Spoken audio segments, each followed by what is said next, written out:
A graça e a paz do Senhor Jesus, amém, irmãos? Amém. Aleluias.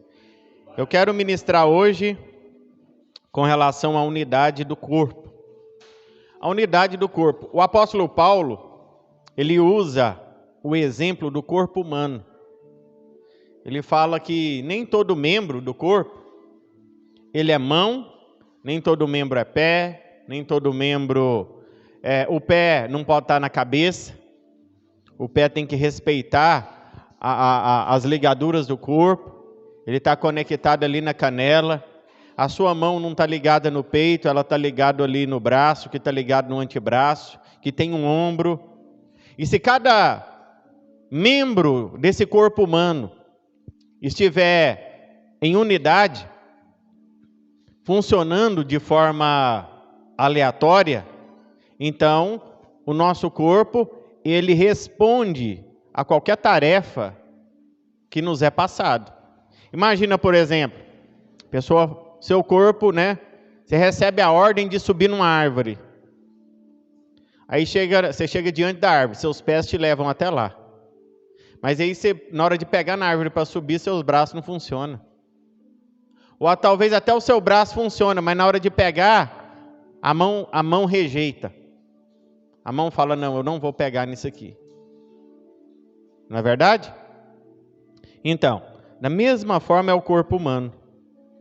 Ele só funciona, da mesma forma é o corpo da igreja. O corpo de Cristo que é a igreja. Cristo é o cabeça. Ele só funciona de forma a edificar, a crescer. Ele só funciona de forma a evangelizar, a ganhar as almas, a fazer a diferença nesse mundo, se houver unidade. Jesus diz que um reino dividido, ele não subsiste. A igreja não pode estar dividida. E o diabo trabalha para dividir o corpo, que é a igreja. Nós precisamos estar atentos a isso. Queria que você fechasse seus olhos nessa hora e pedisse ao Senhor revelação do Espírito Santo. Pai, em nome de Jesus, eu te peço que nessa manhã o Senhor venha trazer revelação da Tua palavra, revelação, ó Deus, no coração de cada irmão, que eles possam compreender, ó Deus, no seu espírito, a importância da unidade. A unidade nos fala de termos uma mesma fé, um mesmo Senhor, um mesmo batismo, mas também nos fala de uma mesma disposição mental e um mesmo parecer.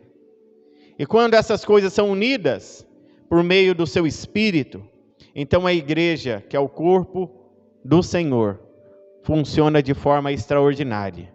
E ela cresce para a glória do Senhor e para o estabelecimento do seu reino na terra, em nome de Jesus. Amém? A Bíblia fala em 1 João, capítulo 5, versículos 7 ao 8. Pois há três que dão testemunho no céu: o Pai, a Palavra e o Espírito Santo. Esses três são um. O Pai, a Palavra e o Espírito Santo são um. Quem é a Palavra? É Cristo que se fez carne. Os três são um só. E três são os que testificam na terra: o Espírito, a água e o sangue. O Espírito Santo, a água da palavra que nos lava, a água do batismo e o sangue de Jesus. Eles testificam na terra. E os três são unânimes num só propósito. A palavra um e a palavra propósito, no original é uma só palavra, é eis, que significa um. Isso mostra que o propósito de Deus, o propósito da triunidade de Deus é um só. O Pai não fala uma coisa e o Filho está pensando outra, e o Espírito que está aqui na terra age de outra forma completamente diferente. Não. Eles são unânimes. Eles têm um só propósito. Eles têm uma só direção. Já viu a palavra de Deus, ela diz que um não anda com o outro se não houver comum concordância? Assim é a obra de Deus, irmãos. Assim é a vida de Deus na igreja. A unidade, ela é o princípio para tudo. E nós vamos perceber esse exemplo de unidade na vida da igreja primitiva. Essa semana eu estava conversando com algumas pessoas e eles me perguntaram, qual que é a forma, como é que é esse negócio? Tem os evangélicos, tem os testemunhas de Jeová, tem os adventistas, tem os católicos. Como que é esse negócio? Como que é de fato? Como que é essa igreja? Qual dessas igrejas que é verdadeira? Porque se eu perguntar para cada um, eles vão falar que essa igreja é a verdadeira. Qual que é? Falei, é muito simples. A igreja verdadeira, ela ainda não acabou. Não passou, o tempo da igreja ainda não passou. O único livro que não está concluído é o livro de Atos dos Apóstolos. Porque aquela história que começou após a ascensão de Cristo aos céus, ela continua até hoje. Porque Jesus disse, ide fazei o quê? Discípulos de todas as nações, batizando-os em nome do Pai, do Filho e do Espírito Santo, e ensinando-os a guardar todas as coisas que vos tenho falado. Então, quer dizer, essa igreja, ela existe até os dias de hoje. Pastor, mas ninguém está registrando? Está sendo registrado. Cada dia seu e cada dia meu está sendo registrado. A história da igreja está sendo registrada. E a forma de ser igreja está aqui no livro de Atos. Leia o livro de Atos. E você vai saber a forma de ser igreja. A Bíblia fala em Atos, capítulo 5, versículo 42, que eles se reuniam, quer ver? Vou abrir aqui, no templo e de casa em casa. Atos 5:42. Olha o que aqui diz aqui, ó. Eles estavam todos os dias, fala assim, todos os dias, unânimes, todos os dias, no templo e de casa em casa. Não cessavam de ensinar e pregar Jesus Cristo. Isso é ser igreja. Isso é ser igreja. Se a igreja é fulana de tal, só encontra no domingo, isso não é ser igreja. Se a igreja é fulana de tal, isso não é ser igreja. Só encontra de vez em quando? Ou então, tem até que tem reunião todo dia, mas depois dali cada um vai para sua casa. Isso não é ser igreja. Porque a igreja fala de vínculo. A igreja fala de família. Eles estavam juntos todos os dias, no templo e casa em casa. Eles comiam juntos. Tomavam o alimento com alegria e singeleza de coração. A ceia, ela não era uma vez no mês, ela era todo dia. Hoje é dia de ceia, nós vamos tomar ceia. Às vezes, quando nós estamos em campanha, nós fazemos a ceia durante aqueles 21 dias, né? Ceia todo dia. Mas a ceia deveria ser todo dia, não é só época de campanha, não. Porque todas as vezes que nós reunimos no nome do Senhor, nós temos que lembrar a morte dele até que ele venha. E nós lembramos a morte do Senhor quando nós tomamos a ceia. Então, o livro de Atos nos ensina como viver o propósito da igreja.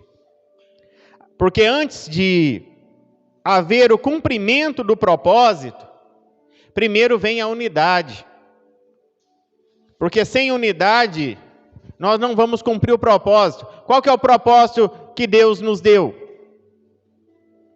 Qual que é o propósito de Deus? Ter filhos à sua imagem e semelhança. E para ter filhos à imagem e semelhança de Deus, nós temos que pregar o Evangelho.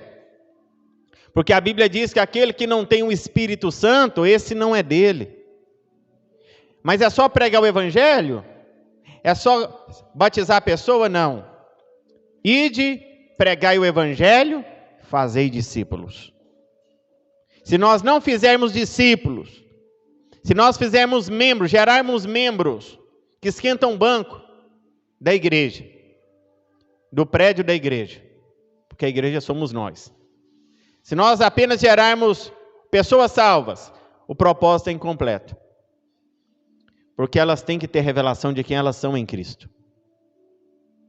É necessária a revelação. Em Atos capítulo 2, versículo 1 ao 4, está escrito: ao cumprir-se o dia de Pentecoste, estavam todos reunidos no mesmo lugar. De repente veio do céu um som, como de um vento impetuoso, e encheu toda a casa. E apareceram distribuídas entre eles línguas de fogo, como de fogo. E pousou sobre cada um deles. Todos ficaram cheios do Espírito Santo e passaram a falar em outras línguas, segundo o Espírito lhes concedia que falasse. Para que a igreja, irmãos, para que pudesse o Espírito Santo vir sobre elas, existia uma determinação. Para que isso acontecesse, eles recebessem o Espírito, como aconteceu no livro de Atos, havia uma ordem. Havia uma ordem. E essa ordem era que eles se unissem juntos para aguardar o Espírito Santo. Serem batizados no Espírito Santo. Lá em Atos 1, verso 4 a 8, e comendo com eles, determinou-lhes, aqui é Jesus, que não se ausentassem de Jerusalém, mas que esperassem a promessa do Pai, o qual disse ele: de mim ouvistes, mas recebereis poder ao descer sobre vós o Espírito Santo. Existe a promessa do poder de Deus para cada um de nós. Mas para que nós sejamos cheios do Espírito Santo, é necessário que haja unidade. É necessário que a igreja se reúna em oração. Você sabe que quando nós fizemos um evento ontem, evangelístico, foi uma bênção, em Alto Horizonte. Nós fizemos lá, Jesus é massa. Aí, até minha esposa falou assim, nossa, se alguém vê essa frase aqui, ele pode até não querer, né? Jesus é massa. Eu falei, não, mas isso aqui é uma linguagem de jovem, né? E quem que não vai querer vir quando vê uma linguagem dessa é o crente religioso. E nós não estamos fazendo evento para crente, muito menos religioso. Nós estamos fazendo evento para ganhar pessoas ímpias. Nós temos que entender, irmãos, que o propósito de Deus, ele acontece por meio da unidade. E aí cada irmão ali se movimentou e fez acontecer. Levamos pizza, refrigerante, ministramos ali, passamos um vídeo, ministramos uma palavra, e 4 ou 5 pessoas ali receberam o Espírito, receberam a salvação, confessaram o Senhor. Eu fiz o apelo lá na frente, essas pessoas foram lá. E ali não é 4 ou 5 pessoas, 4 ou 5 pessoas que foram à frente, mas são 4 ou 5 famílias, porque a salvação é para você e a sua casa. Eu e a minha casa serviremos ao Senhor. Aquelas pessoas são apenas as primeiras das suas casas, dos seus lares. E a Bíblia fala que uma alma vale mais que o mundo inteiro. Por isso, irmãos, é tão importante compreender a unidade do corpo para o cumprimento do propósito de Deus. Porque o reino de Deus, Jesus disse, você não vai ver com visível aparência. O reino de Deus está dentro de vós. É nós que trazemos o reino de Deus. Quando nós ganhamos uma alma, o reino de Deus se manifesta. Ele cresce. Pastor, quer dizer que Jesus não vai vir reinar os 1000 anos, o ano milenar? Não, ele vai vir. Mas, nesse sentido, fala que o reino de Deus já começou. É chegado o reino dos céus. O reino dos céus já chegou na terra. Quando você cura um enfermo, quando você expulsa um demônio, por meio do nome de Jesus, é chegado o reino dos céus na terra. Porque lá doença, demônio, enfermidade, pobreza, miséria, não tem vez no céu. Agora, uma vez que nós entendemos que não tem como edificar uma obra de Deus sem unidade, nós precisamos falar a mesma linguagem, irmãos. A Bíblia fala que quando o povo estava edificando a obra lá em Gênesis 11, lá em Babel, fazendo a Torre de Babel, Deus teve que confundir a linguagem, porque havia unidade. Se houver unidade até para fazer o mal, vai dar certo. Quanto mais para fazer o bem. Existem células no mundo, lá no Oriente Médio, existem células estabelecidas para fazer o mal.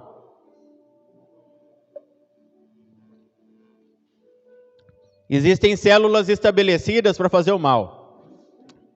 Eles falam aquelas células que aquele pessoal terrorista lá se explode, né? Células terroristas. E muitas vezes, mesmo com os espiões lá, a polícia investigando, nas redes sociais, procurando esse povo, eles conseguem. A unidade deles para fazer o mal permite que eles consigam matar muita gente. Quanto mais a unidade de uma célula de irmãos nos lares, pregando o evangelho em unidade, vai conseguir salvar muitas vidas do inferno. Por isso é importante ter unidade na sua célula. Agora, essa unidade, ela só acontece quando nós falamos a mesma linguagem. Aqui no livro de Atos, a Bíblia fala que eles falaram em línguas. E ali, cada um falava na sua língua materna, de forma que todos entendiam. Em Babel, Deus dispersou o mal, confundindo as línguas.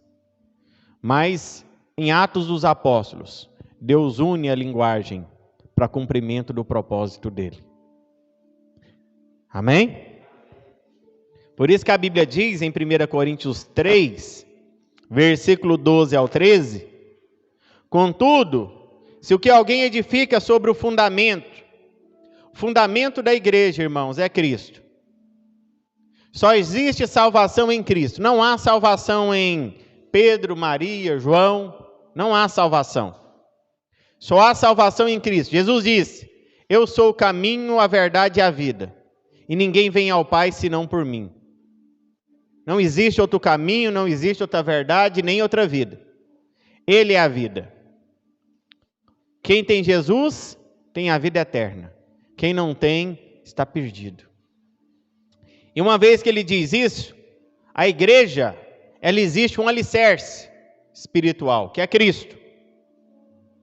Agora, o que nós vamos edificar sobre esse alicerce, vai de cada um. A Bíblia diz assim, porque ninguém pode lançar outro fundamento, outro alicerce, além do que foi posto, qual é Cristo. Contudo, você vai escolher o material que você vai edificar a igreja. Se alguém edifica sobre o fundamento, é ouro.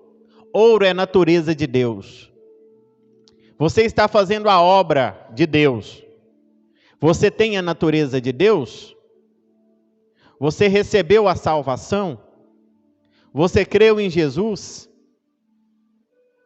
Porque tem gente que quer dar uma ajuda para a igreja, né? Tem gente que quer fazer, não, a igreja não precisa de ajuda. É você que precisa de ajuda. É você que precisa da salvação. o que você edifica, tem origem na natureza de Deus? Ou você que é salvo, você faz a obra de Deus baseado na sua mente, naquilo que você acha? Porque hoje está cheio de gente aí, dizendo que é profeta, trabalhando para Satanás. Porque ele não lê a Bíblia e sai lançando profetada aí para todo lado. E é como se diz, em vez de ajudar, está atrapalhando. Porque até quem acreditava em profecia não acredita mais. É um desfavor para o Evangelho. Viraram adivinhos, cartomantes, evangélicos. Não consegue participar de uma reunião sem dar uma profetada. E os demônios estão ali, lançando semente, e eles estão pensando que é o Espírito Santo. E por causa desse tipo de atitude, Paulo diz assim, não desprezem as profecias. Por causa desse tipo de atitude, de gente usada pelo diabo, as pessoas têm desprezado as profecias. Porque não tem maturidade para julgar. E aí diz, contudo se alguém edifica, é ouro, tem natureza de Deus, é prata. Prata é redenção, é fruto da fé no sangue. E pedras preciosas, trabalhar do Espírito Santo. Madeira que queima, feno e palha que queima mais fácil ainda. Se você pegar o ouro, a prata e a pedra preciosa e passar ela pelo fogo, ela vai ser lhe acrescentado um valor, as impurezas vão ser removidas. Mas se você passar a madeira, o feno e a palha pelo fogo, não sobra nada. A vida dessas pessoas que pregam o Evangelho de forma errada, cheias de boa intenção, mas boa intenção, o inferno está cheio. Essas pessoas que elas pregam é madeira, feno e palha. Por quê? Porque a própria vida delas é disfuncional. A própria vida delas. Algumas permanecem no vício, outras na prostituição, outras têm filhos, a família toda desestruturada, e dizem ter a verdade do Evangelho, quando nem mesmo vivem essa verdade. E aí a obra de cada um vai ser passada pelo fogo. Verso 13, manifesta se tornará a obra de cada um, pois o dia, com letra maiúscula, o dia do juízo, a demonstrará, porque está sendo revelada pelo fogo. E qual seja a obra de cada um, o próprio fogo provará. O fogo vai provar. Tem pessoas que saem fazendo a obra de Deus sozinho, não ouvem ninguém, um espírito de rebeldia. Deixa eu pregar na sua igreja, pastor. Quem que te mentoria? Quem é o seu líder espiritual? Não, é eu mesmo. Quer dizer, quem fala na vida dessa pessoa? Ou nós somos perfeitos? Eu tenho que ter alguém que fala, eu falo na vida dos irmãos, mas tem que ter alguém para falar na minha. Eu tenho um pastor que me pastoreia. O pastor que não é pastoreado, que não é ovelha, ele não pode pastorear. O discípulo de Jesus, que não tem um mestre, alguém para auxiliá-lo, ele também não pode gerar discípulo. Porque se ele gerar, vai ser disfuncional. E aí a igreja perde a unidade. Ela perde o vínculo. Lá no Salmo 1, nós somos admoestados a não se assentar na roda dos escarnecedores.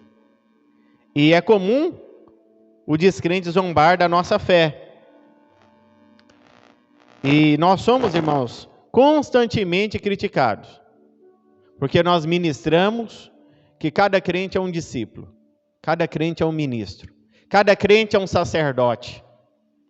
Mas isso não é eu que ministro, isso é a Bíblia que ministra. O apóstolo Pedro fala em 1 Pedro 2,9, vós sois raça eleita, sacerdócio real, nação santa.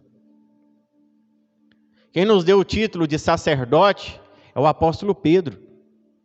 Cada crente, qual que era a função do sacerdote? Qual que é a função do profeta? Trazer a palavra de Deus aos homens. Então, celular aí. Trazer a palavra de Deus aos homens. Essa é a função do profeta. Qual que é a função do sacerdote? Interceder pelos homens diante de Deus. Por isso que Jesus é o nosso sumo sacerdote. Ele intercede a Deus em nosso favor. Não há outro intercessor entre Deus e os homens, a não ser o sacerdote, o sumo sacerdote, segundo a ordem de Melquisedeque, que não pode morrer, Jesus Cristo. Ele intercede por nós. E nós devemos interceder por esse mundo, porque nós somos o corpo de Cristo. A função do sacerdote é interceder. E quando cada um de nós começa a cumprir a função, então há unidade no corpo. Nós falamos a mesma linguagem. Sem unidade, irmãos, não tem obra de Deus. E não tem unidade, não existe unidade sem andarmos no Espírito. Olha o que a Bíblia diz em 1 João, capítulo 1, versículo 7. 1 João, capítulo 1, versículo 7. Está escrito assim, ó.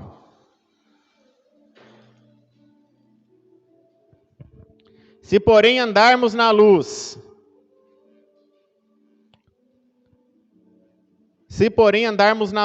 verso 6. Se dissermos que mantemos comunhão com Ele. Não, eu tenho comunhão com Deus. Olha aqui. Tem gente que diz assim, eu busco Deus em casa. Eu busco Deus em casa. Tem como buscar Deus em casa? Tem. Tem, ué. Lógico que tem.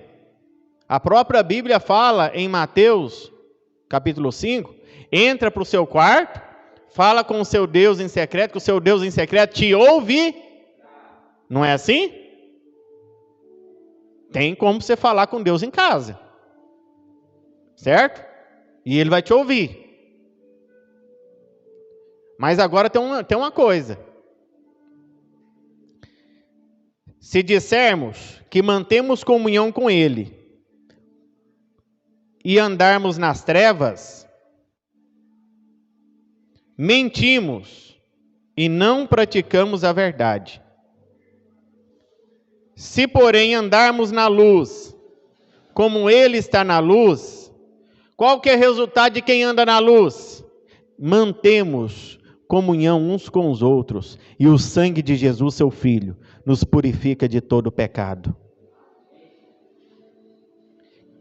Você pode até, meu amigo, falar com Deus em casa e permanecer em trevas. E a mesma palavra que diz que entra para o seu quarto, pede em secreto, que Ele te responde em secreto, essa mesma palavra fala lá em Mateus 18, que o que ligardes na terra terá sido ligado no céu. E esse ligardes na terra é só a oração da igreja. Onde estiver 2 ou 3 reunidos, ali eu estarei no meio deles. É a igreja. 2 ou 3 ali é uma célula. Não precisa ter muita gente. Mas Deus se manifesta. Se 2 concordarem, Deus se manifesta. É preciso haver o quê? Unidade. Não é só unidade de estar junto não, irmãos. Você pode pegar um monte de batata, colocar num saco. E isso não é um purê. Elas estão em unidade, unidas, mas elas não estão em unidade. Não adianta ter uma igreja unida, ela tem que estar em unidade. Para estar em unidade, você tem que pegar aquelas batatas e cozinhar elas. E aí você faz delas um purê. Quando ela vira um purê, ninguém tem uma identidade própria. Todos expressam uma só identidade. Ninguém é original. Nós abrimos mão da nossa originalidade em propósito da unidade.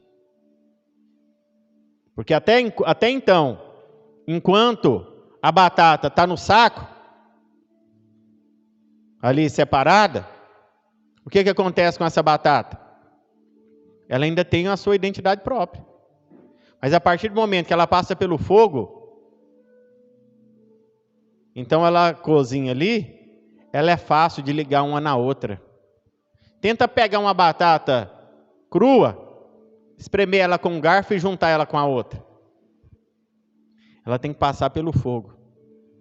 Você precisa passar pelo fogo do Espírito Santo.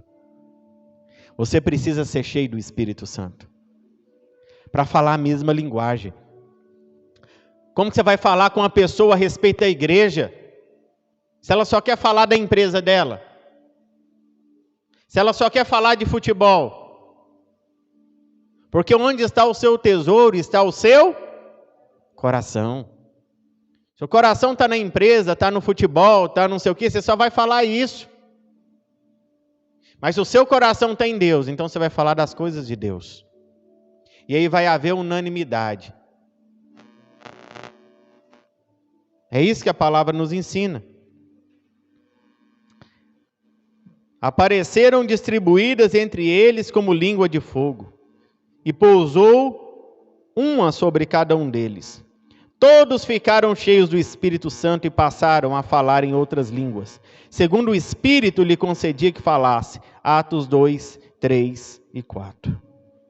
É importantíssimo, irmãos, falarmos a linguagem do Espírito. É por isso que existe tantos relacionamentos problemáticos e superficiais na igreja.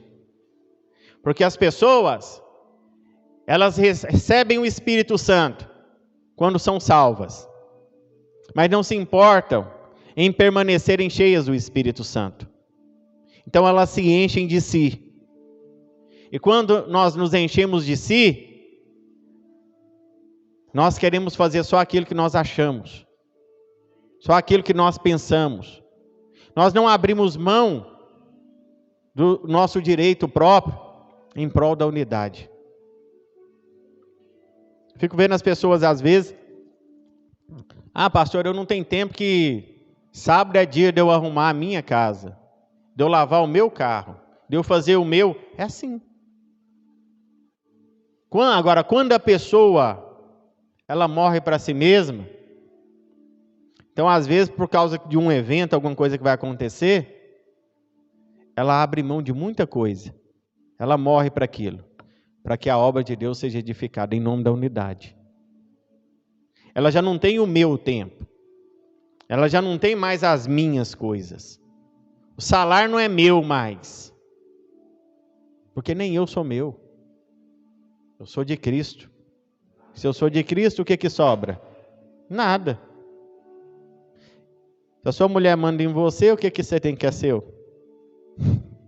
É tudo dela. É ou não é? É assim. Então a nossa vida, irmãos, a Bíblia fala que as obras da carne, elas são conhecidas. Gálatas 5, 19 ao 24. Prostituição, impureza, idolatria, feitiçaria, inimizade, ciúme, ira, discórdia, dissensão, facção, inveja, bebedice, glutonarias e coisas semelhantes a estas. E os que são de Cristo Jesus crucificam a carne. No verso 24 já diz o contrário, que os que são de Cristo crucificam a carne, com as suas paixões e concupiscência. Quer dizer, tem as obras da carne. E as obras da carne, o que a gente faz com elas? Crucifica. Crucifica. Pastor, como que eu faço para crucificar a minha carne? Na hora que me der aquela ânsia assim de partir para o pecado, aí eu me retenho, eu oprimo a mim mesmo? Não precisa disso não. Só você manter sua mente nas coisas lá do alto. É só você se alimentar das coisas lá do alto. Fica vendo o UFC o dia inteiro, aí daqui a pouco o rapaz briga com você no trânsito, você quer socar o nariz dele. Fica assistindo programa de Covid, vendo as pessoas morrendo, daqui a pouco vai ficar com síndrome do pânico, nem sai de casa, tanto medo. Enquanto está vivo, deixa de viver. Quer dizer, aquilo que você alimenta vai sobressair. Se você alimenta a discórdia no seu coração, tem gente que faz questão de acordar mal-humorado, por nada.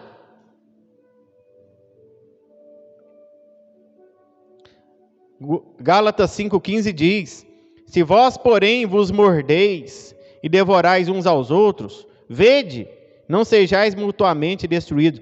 Morder significa ferir a alma. Ferir a alma. As pessoas hoje, elas mordem umas aos outros muito facilmente. Cobra perfeição quando elas são imperfeitas. Então nós temos que ter graça, paciência, em nome da unidade. Às vezes o pastor ou o líder dá uma direção. Não, nós vamos fazer algo para ganhar alma. Esse treino não vai funcionar não. Eu sei, isso aí não dá certo não. Eu já vi isso aí antes. Só fala, mas não faz. Quer dizer, já contamina ali as pessoas e o ambiente. Já contamina todo mundo. Não, nós precisamos ter o espírito da unidade. Para edificar a obra de Deus, precisa de unidade. Não tem como ter unidade se não for cheio do Espírito Santo. Porque senão, quem não é cheio do Espírito Santo é cheio do mundo, irmãos. Ninguém é neutro, não. Por isso que eu falo, irmãos, vem orar, leiam a Bíblia. Eu cobro dos líderes. Você orou? Você leu a Bíblia? Quantos versículos? Como é que tá? Tá lendo o livro lá que a gente colocou? Aí fica parecendo, pastor, mas isso é lei, é regra? Não, não é regra não. Cada um deveria buscar isso por conta própria. Como alguns ainda são criança, então criança, se você deixar ela para comer à vontade, ela só vai querer doce e sorvete. Então a gente obriga a criança a comer. Eu obrigo aqueles que estão mais próximos. Eu falo, não, você tem que comer. Você leu a Bíblia? Não, não li. Você fez isso? Não fiz. Quer dizer, não é a questão de ler a Bíblia em si, é porque a fé vem pelo e ouvir da palavra de Deus. É muito simples. Quem lê a Bíblia tem fé, quem não tem, não lê, não tem. Aí daqui a pouco tem um líder, pastor, eu não quero liderar mais, mas você leu a Bíblia? Não. Você orou? Não. Então, você quer fazer a obra de Deus na carne? A obra de Deus só pode ser feita por Deus. E por isso que nós temos que depender dele. É Deus que risca. Você vai fazer assim, assim, assado. A gente vai lá e faz. Mas se nós não ouvirmos a voz dele, nós fazemos besteira. O resultado da unidade, irmãos, é humildade. A Bíblia fala, Atos 2, 42 e 43, e perseveravam na doutrina dos apóstolos e na comunhão, no partir do pão e nas orações. Perseveravam na doutrina dos... Você persevera na doutrina dos apóstolos? Você persevera em se reunir de casa em casa? Não, eu não gosto de célula. Não, não foi a gente que inventou, não. Está na Bíblia. Eu não gosto de reunião nos lares. Eu gosto de ir só para o culto. Eu gosto de ir só no domingo. Não, não foi a gente que inventou, não. Nós estamos tendo pouco culto. Tem que ter mais. Porque era todo dia, todo dia, todo dia. Eu te pergunto, esse povo aqui não trabalhava, não? Como que eles conseguiam se reunir todo dia? Porque se reunir todo dia para eles, irmãos, não era fardo, era prazer. Tem gente que se reúne todo dia, sai do serviço e faz uma célula num boteco. É ou não é? Talvez até você já fez isso quando estava no mundo. Saía de casa, não ia nem em casa tomar banho, falar um oi para a esposa ou para os filhos, já passava no boteco. E depois que ia para casa, ainda brigava com a mulher se a janta não estivesse pronta. Quer dizer que agora Por quê? Porque tinha prazer. A humildade, ela é um requisito para manter a unidade, irmãos. Fundamental. A Bíblia fala também que eles tomavam as suas refeições, no verso 46, com alegria e singeleza de coração. Alegria e singeleza. Isso aqui é a simplicidade. Por isso que a Bíblia fala, os pobres de espírito, os humildes, herdarão o reino dos céus. Humildade é você receber uma mensagem lá do seu líder e dar um ok. Entendeu? Ou você não faz assim no seu trabalho? Seu chefe fala assim, fulano, você comprou isso, você fez aquilo? Você vai trabalhar lá no lugar tal amanhã? Aí você olha lá o seu patrão falando e fica calado? É isso que você faz? Não, porque senão daqui a pouco você vai ser despedido, né? Não é assim? Mas por que na igreja você faz assim? Desculpa eu te bater, mas é em amor. Você faz assim porque você é arrogante. Imagina, eu estou andando na rua. Aí a pessoa olha para mim e fala, oi, pastor João, tudo bem? Aí eu olho nos olhos dela, eu vejo ela, eu ouço ela, ela viu o que eu vi, que eu ouvi ela me cumprimentar, aí eu olho para ela e viro o rosto e sigo. O que é isso? Não é arrogância? Arrogância é o contrário de humildade. O humilde, ele se sujeita em prol da unidade. O humilde, ele é humilde. Ele não tem que manter posição, ele não tem reputação. O humilde não tem nada a ver com a situação financeira. Ah, pastor, vamos ajudar a pessoa ali que ela é muito humilde. Eu já fui ajudar muita gente humilde. Que na verdade eu cheguei lá, não tinha nada de humildade, era pobre. E eu pensei assim, só pela conversa eu pensei assim, está nessa situação aí, provavelmente deve ter semeado. Porque você chega lá, a pessoa não tem nada para comer, você leva uma cesta básica. Você fala, ô fulano, está aqui, nós estamos te ajudando e tal. Vamos fazer uma oração? Não, eu recebo e tal. Depois você faz uma visita para... Não, eu não vou para a igreja, porque a igreja todo mundo é falso. Rapaz, eu estou te dando, eu sou da igreja, eu estou te dando o alimento, eu sou falso. Uma pessoa dessa não é arrogante? Ela está pensando que eu estou lá, eu sou obrigado a levar o alimento para ela. Certamente ela está dizendo assim, ó, você está pegando o boi e eu estou aceitando essa cesta sua, esse alimento que os irmãos da igreja estão dando. Quer dizer, a igreja que está ajudando ela é falsa. Os amigos de boteco, né, não.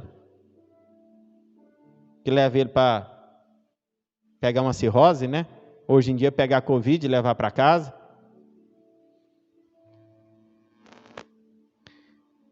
Havia temor, irmãos. A Bíblia diz que em cada alma, no verso 43, havia temor. Sem temor de Deus não tem humildade, sabia? Não tem humildade. Para ter humildade tem que ter temor de Deus. Uma casa onde pelo menos um dos cônjuges é humilde, essa casa é transformada. Mas quando os dois são arrogantes, é só briga. Porque ninguém quer perder. Ninguém quer perder. E geralmente, quem perde é quem assume a culpa. E quem que deve assumir a culpa? Quem foi que assumiu a culpa, não tendo pecado, assumiu a culpa pela igreja? Quem foi que morreu pela igreja? Não foi Cristo? E a Bíblia usa a expressão da igreja sendo a mulher, e Cristo sendo o marido. Então o marido, ele deve assumir a humildade. Mas isso não libera a mulher de ser humilde o suficiente também para se submeter ao marido.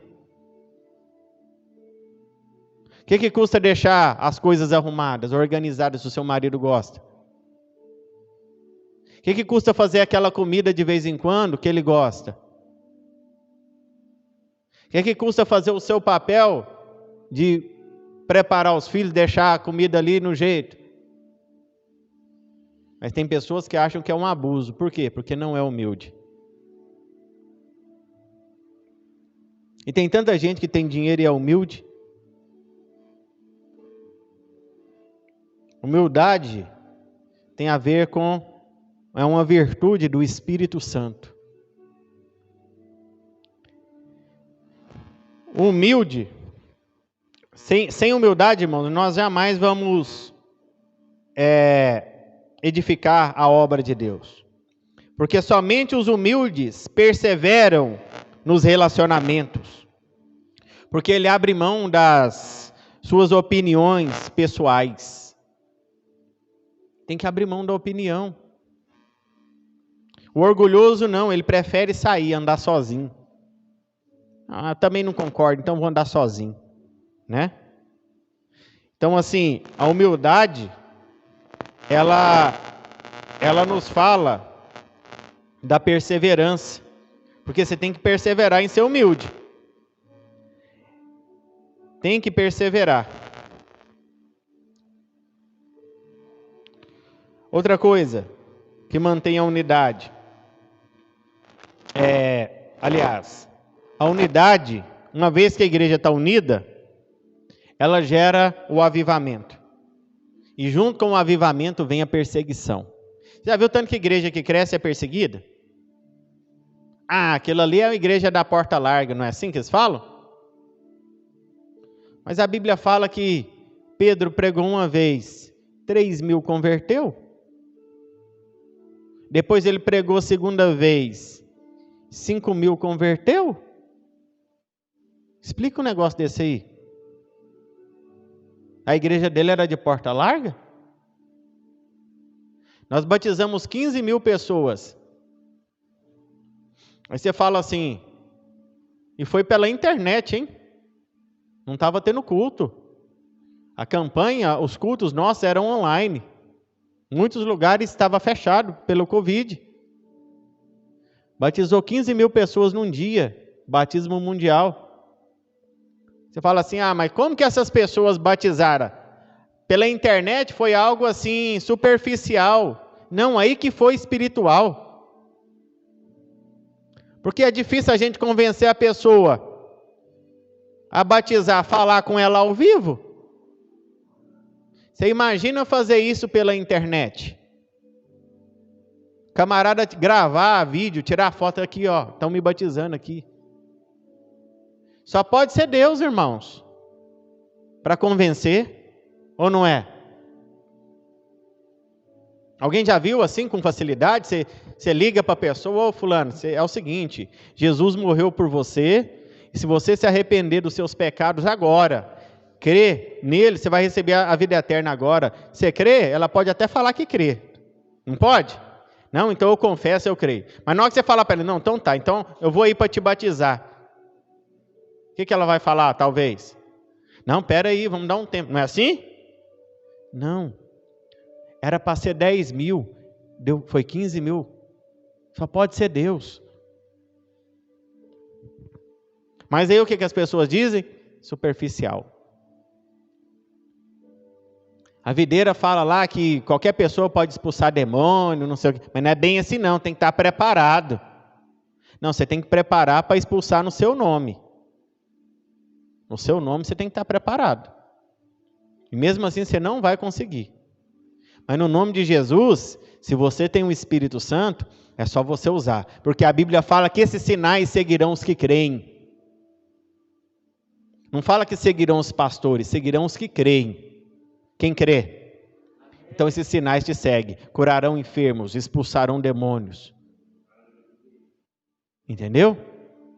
Se tomar alguma coisa, não lhe causará dano, envenenado. Ressuscitarão mortos. Tudo isso gera perseguição, irmãos.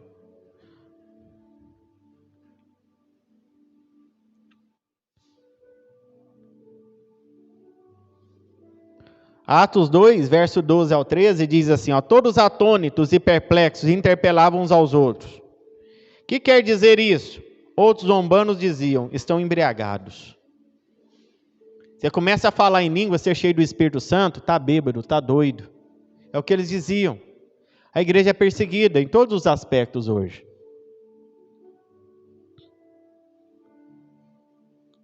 Pedro, certa vez, curou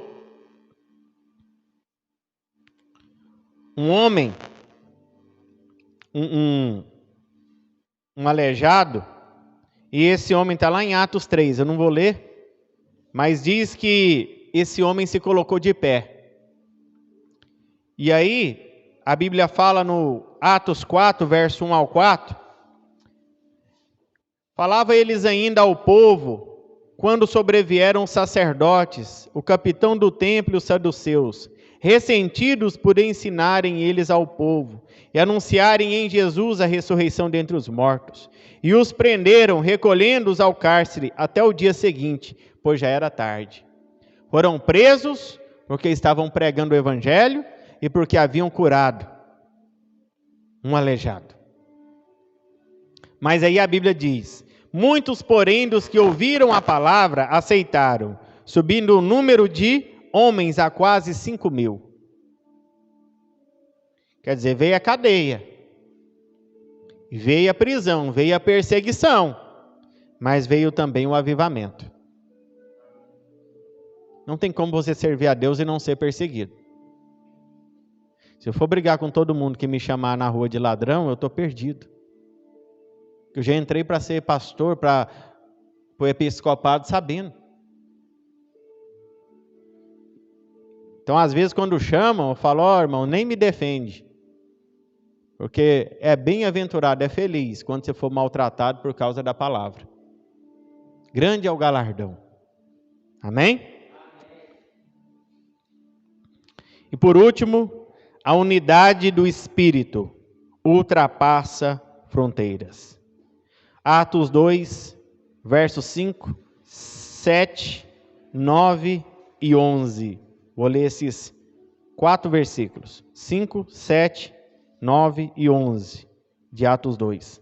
Ora, estava habitando em Jerusalém judeus, homens piedosos vindo de todas as nações. Estavam, pois, atônitos, dizendo, somos partos, medos, elemitas e naturais da Mesopotâmia, Judéia, Capadócia, Ponto e Ásia, da Frígia, Panfilha, do Egito e das regiões da Líbia e mediações de Cirene, e romanos que aqui residem, tanto judeus como prosélitos, cretenses e arábicos. Como ouvimos falar em nossas próprias línguas as grandezas de Deus? Aqui você vê que quando eles recebem o Espírito Santo, o batismo, cada um começa a falar na sua língua materna. E depois Pedro discursa. Pedro diz, vocês estão enganados, não tem ninguém embriagado. Isso aqui é para se cumprir o que disse o profeta Joel, que nos últimos dias o Senhor derramaria do seu Espírito sobre toda a terra. E quando ele começa a falar isso aí, aquele povo todinho, de várias nações, por meio de uma forma sobrenatural, entendem a linguagem de Pedro. Deus ali estava unindo as línguas para o cumprimento de um propósito. Para ter uma unidade, é necessário ter a mesma linguagem. E o resultado disso Está lá em Atos 17, 6. Estes que têm transtornado o mundo chegaram também aqui. Feche os seus olhos e fala assim: estes que têm transtornado o mundo chegaram também aqui. Amém? Chegaram aqui aonde? Chegaram aqui em Mara Rosa. Chegaram aqui em Goiás. Chegaram aqui. Se não chegou, vai chegar. Já chegou. Aliás, o evangelho já chegou em todos os lugares. No Brasil. Chegou até aqui. O que aconteceu naquele dia transtornou o mundo. E o que nós temos que fazer? Pregar o evangelho. Mas só vai surtir efeito se o corpo estiver completo.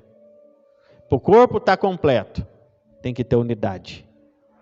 A igreja tem que ter unidade. E você precisa perseverar em estar unido. Porque não é fácil, cada um tem uma cabeça, cada um tem uma personalidade. Cada um vem de uma família, cada um foi criado de uma forma.